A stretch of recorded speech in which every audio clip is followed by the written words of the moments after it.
This is a commercial graphics shop, but it's hard to find any drawing tables, T-squares, pens, or pencils here.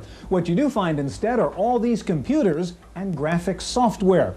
For increasingly, commercial artists are trading in their manual tools for mice, keyboards, and paint boxes. Today we take a look at business graphics computer style on this edition of the Computer Chronicles.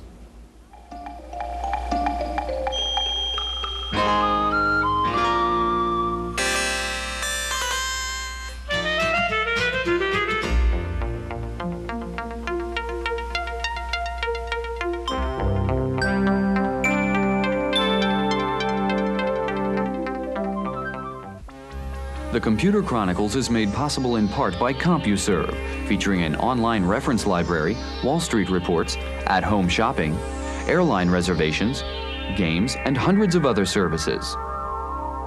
CompuServe, helping people get the most from computers. Additional funding is provided by McGraw-Hill, publishers of Byte. Byte's detailed technical articles on new hardware, software, and languages cover developments in computer technology worldwide.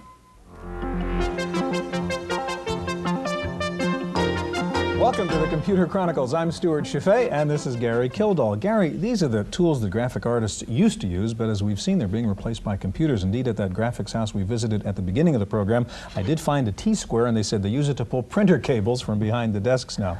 We're talking about business graphics, and I want to know how you would define that as compared to things like desktop publishing, CAD/CAM programs, forms generation programs, drawing programs, and so on. Well, Stewart, in business, we're primarily dealing with numbers, right? So, way back when, those numbers were really invented to represent objects. Right. You know, how many bags of flour you sell or whatever it is. Today, with high-resolution graphics and PCs, we can actually represent the objects, the relative size of things of that sort. And in group presentations, seminars, board meetings, you'd use those overhead transparencies and slides to really represent the concepts more clearly and quickly than you would if you had a whole table of numbers. Gary, today we're going to focus on business graphics on the Macintosh, and we'll take a look at some of the newest graphics programs for the Mac, including the new version of MacDraw called MacDraw II, a new version of Excel with enhanced graphics capabilities, and a new presentation graphics program called Cricut Presents. Now, when we talk about graphics, we mean more than just graphs and charts. We also include illustrations. We're going to begin by taking a look at a program called Adobe Illustrator, as used at the Esprit Clothing company in San Francisco. In the fiercely competitive fashion business, the need to bring new products out quickly is often at odds with the need to make continuing changes to a design, often until the last minute. At the Esprit company in San Francisco, designers have adopted the Macintosh II and a program called Adobe Illustrator to help streamline their work.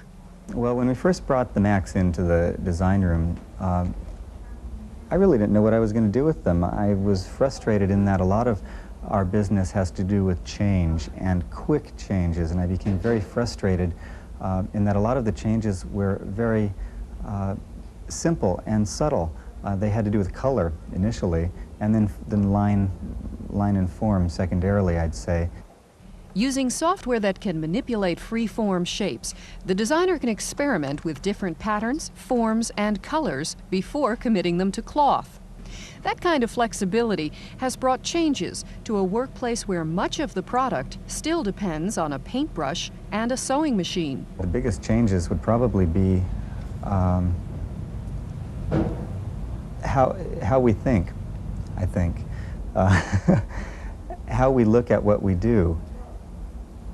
It seems to suggest a more logical way of developing a design or thinking about your design concept. The regularity of a computer-generated design is not always an advantage. Sometimes designers want patterns that lack the computer's mathematical perfection, that have a hand touch. Still, the designer's Macintosh has demonstrated its special talents in more ways than one. If I have a pattern and we have a meeting tonight and the artwork goes out tomorrow and all we're changing is the color, I simply bring up the design and say this I want changed to this color. It's made. That's simple. Instead of an artist having to come back and repaint the whole item over again.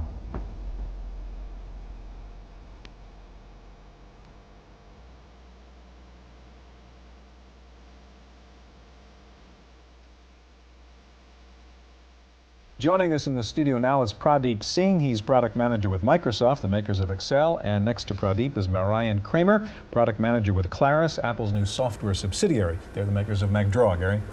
Pradeep, you and Marian are both introducing second generation, or demoing second generation software here. What is it the customers have asked for in the second generation of business graphics? In the most immediate sense, support for the latest versions of Apple hardware, in the sense of supporting color, in the sense of supporting multi-finder, being able to make their charting business graphics a lot simpler and so on. Excel's always been a great business graphics product, so there didn't have to be much basic change to underlying functionality.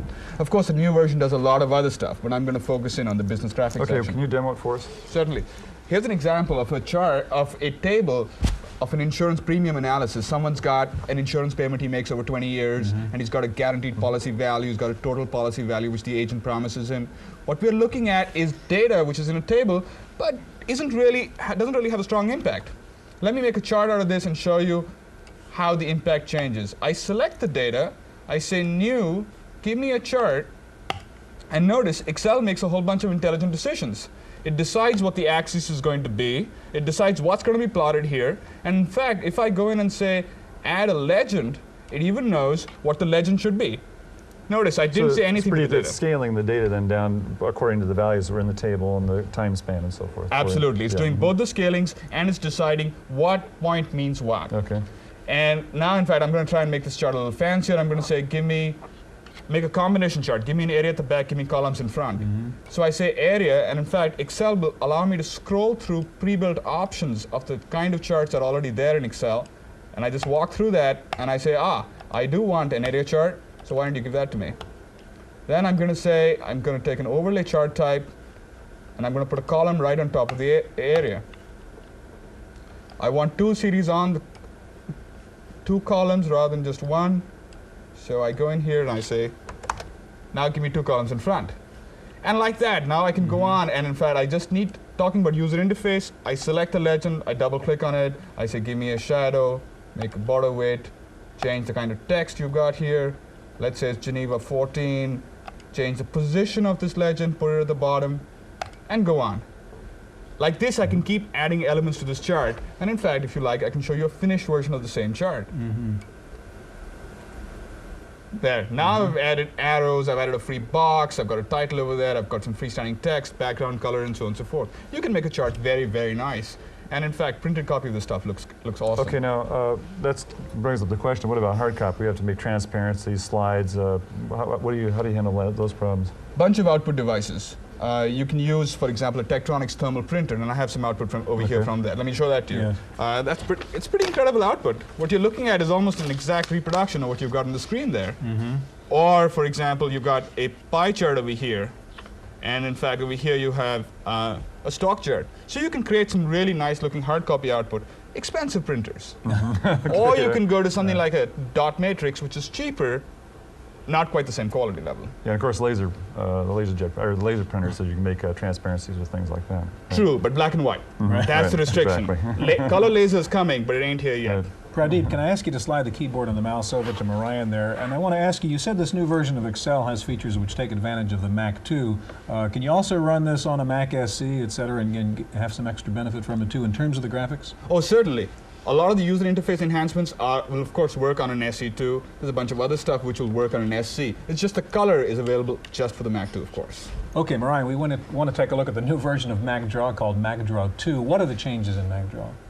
The key enhancements that we've made to the product are in the areas of speed, precision, as well as flexibility.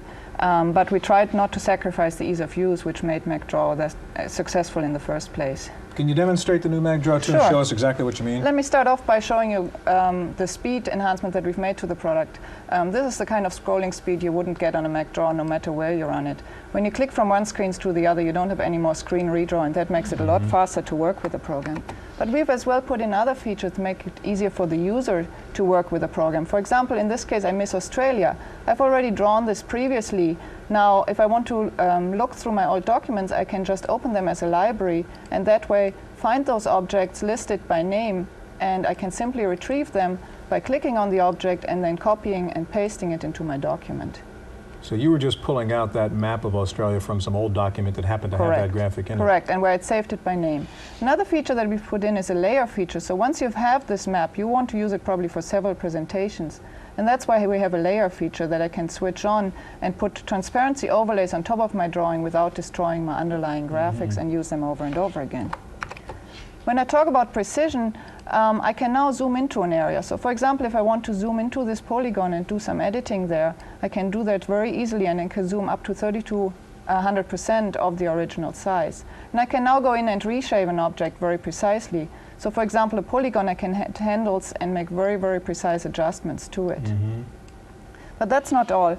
Another area where we've done enhancement to the product is in the area of text. So there are a whole bunch of text features that we've added. One of them that's very important is the rotation of text at objects at any degree, so I can easily rotate an object. And of course, as you can see, we've added color to the program, so you can now have color in the program, and you can output it to the same devices than Excel, and in addition to that, you can even print true color separation on the laser writer if you want to do printing. One of the principal advantages of a draw program over, say, a paint program is the fact that you can do that vector operation. You can zoom in, zoom out, and it's sort of representation independent. With the additional tools you have now for reshaping, for example, do you see the draw program sort of taking over the domain of paint at all? No, it's still a different program because it still can't do bitmap kind of graphics. But the nice thing with MacDraw II is that you actually can bring in scanned images at any resolution. And then because you can zoom in, you can trace them. And we as well put in a function that allows you to color bitmapped images. So you have a lot of flexibility to work with scanned images as well as object-oriented graphics. Once again, Marianne, we're seeing MacDraw II on the Mac II here. Suppose you don't have a Mac II. Most people are in the black and white Mac world still. Are there still advantages to the new version of MacDraw for them? Oh, definitely. All the features that you saw, including the speed, translate back to the Mac Plus, the Mac SE, and the Mac II. And you even can do color output from the Mac Plus. You can create color patterns there with little letters in a color pattern. I was going to say, what is a typical customer? Is it secretary, businessman, executive? MacDraw II is used for everything from presentation graphics to desktop publishing, graphic design, as well as low-end computer-aided design. It's a very versatile tool. What's the minimum hardware memory configuration you need to really run this? 1 megabyte. You need a Mac Plus. You can't run And for an old MacDraw user who's interested in this, do you have an upgrade program or something? Yeah, actually, if you are an old user, you can call Claris and they'll upgrade you for $100 to the new package, which is a great price advantage because the new product will retail for $395. And the old one was for $195. So. Pradeep, Marianne, thank you very much. Now, as we saw, if you have very nice graphics, odds are you want to show them to lots of people. That means taking your screen graphics or your paper graphics, turning them into something like color slides. One product that does that is called ImageMaker, and Wendy Woods has a report. LifeScan, a firm that makes a handheld blood sugar tester for diabetics, has been so successful with this product that the company has doubled in size in just a few years. Much of the credit goes to the management and sales teams, who design the presentations that will impress their customers. For this purpose, product manager Eric Meyer has discovered ImageMaker from Presentation Technologies of Sunnydale, California. It's a desktop slide-making system which can put color graphics created on a Macintosh directly onto 35mm film. For LifeScan, in-house slide production offers two big advantages. You control the whole process, so you can go right from something in your head to something on the screen and get exactly what you had in mind for a slide. You're not working through an intermediary. Also, you save a great deal in terms of cost. The cost to go outside to make a slide is about $20 to $30 per slide. And when you make it with the ImageMaker, after your fixed cost of the product itself, it's about 50 cents a slide. So there's a great savings in using the ImageMaker. Unlike other slide-making systems on the market, the ImageMaker, which costs $5,000, employs a special photo-optical technology with font cartridges to create crisp, 8,000-line resolution images. Presentation Technologies says it's shipping about 200 ImageMakers a month, and that's a pretty healthy sales figure for a product this new and this expensive. And it indicates that desktop slide making is a concept that corporate America is quickly embracing. In Mountain View, California, for the Computer Chronicles, I'm Wendy Woods.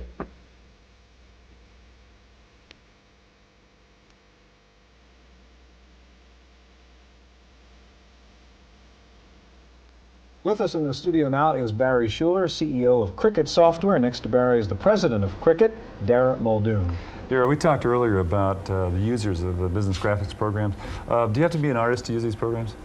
Well, if you want to do incredibly sophisticated stuff, original, I would imagine it would be nice, but no, you really don't. With the use of templates and drawing tools and so forth in a Cricut Presents type program, I don't think it's necessary at all. So you're trying to profile your customers. Who uses them? What level of Well, business? to be honest with you, we purposely went to grab the whole market. So we have made it an excellent black and white program for people who just want to do black and white transparencies on with your laser writer, to your more sophisticated users in your art departments who can use it for 35mm slides or color transparencies. So we're going to... Pretty wide customer Yes, base. absolutely. Barry's already poised here to take off and show the program, so Cricut Presents, right? Okay, well, let's start right from someone who's sitting down to do a presentation. A user would begin using Cricut Presents right from the time they start thinking about what they want to say.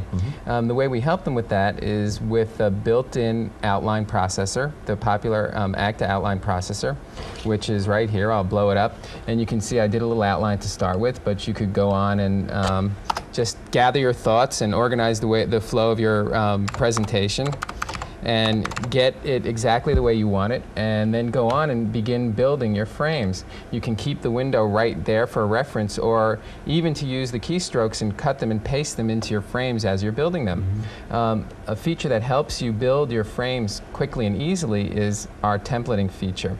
Let's assume that I now want to build a frame that has a headline, a subheading, and a series of bullet points, and I want to create a graph with the data that illustrates this, and that's going to be my frame.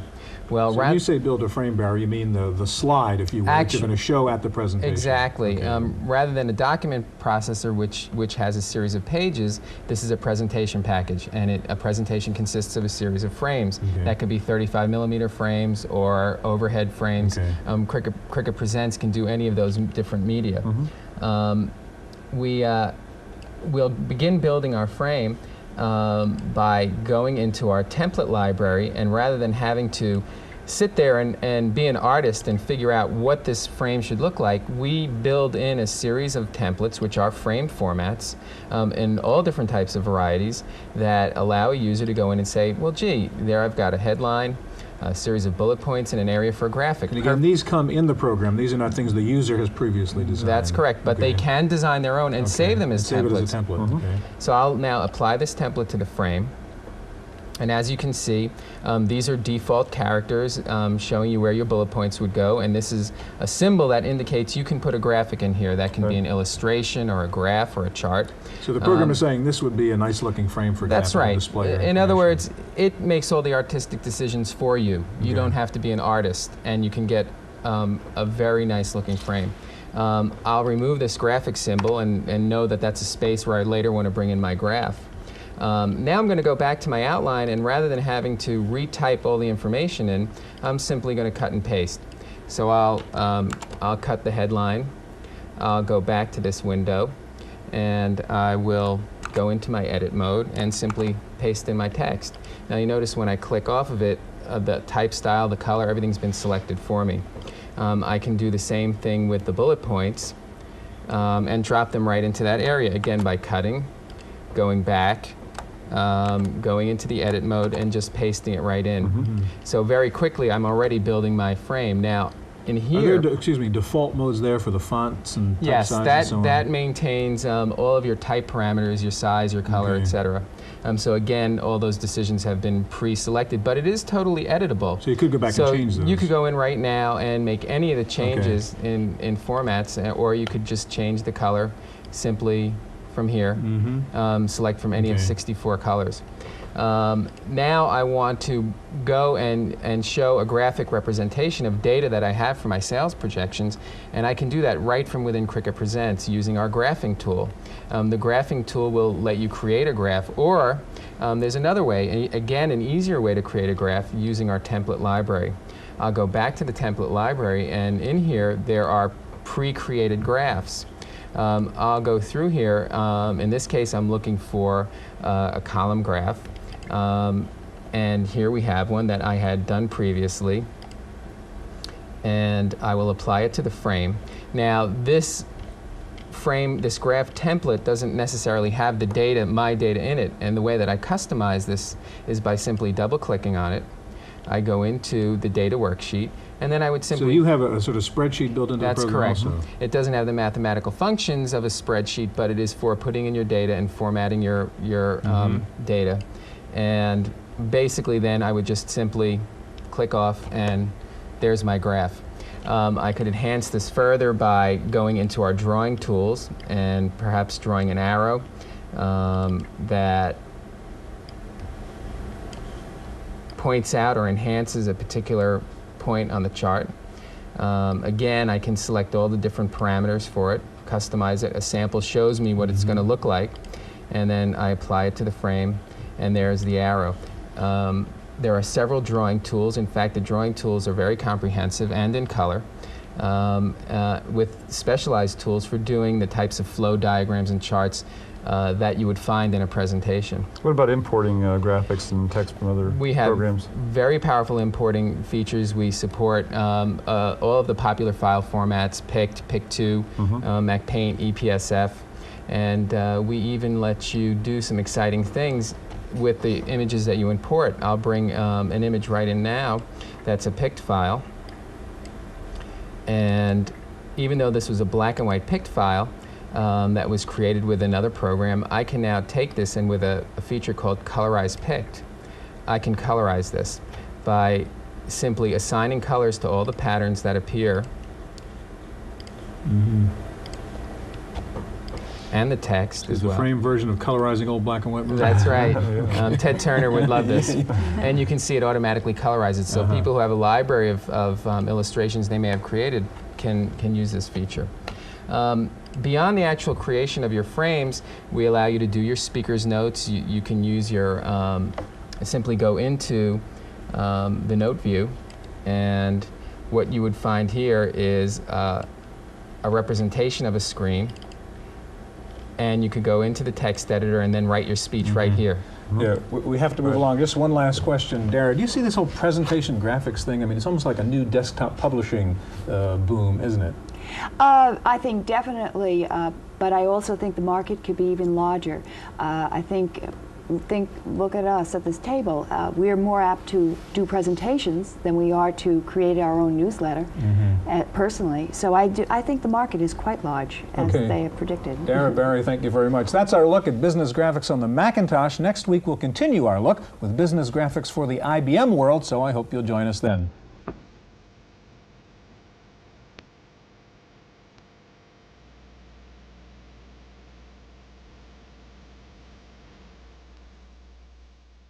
In the Random Access file this week, Tandy has announced a delay in volume shipping of its PS2 clone, the 5000MC. The company says the problem is chip delivery. Intel has announced a new communications co-processor board that enables a standard bus PC to easily send text, graphics, or binary data to another PC. The board can also send or receive faxes from a Group 3 fax machine and can handle electronic mail. The board's software can be accessed from inside standard business programs such as Microsoft Works, 123, Q&A, Sidekick Plus, or WordPerfect.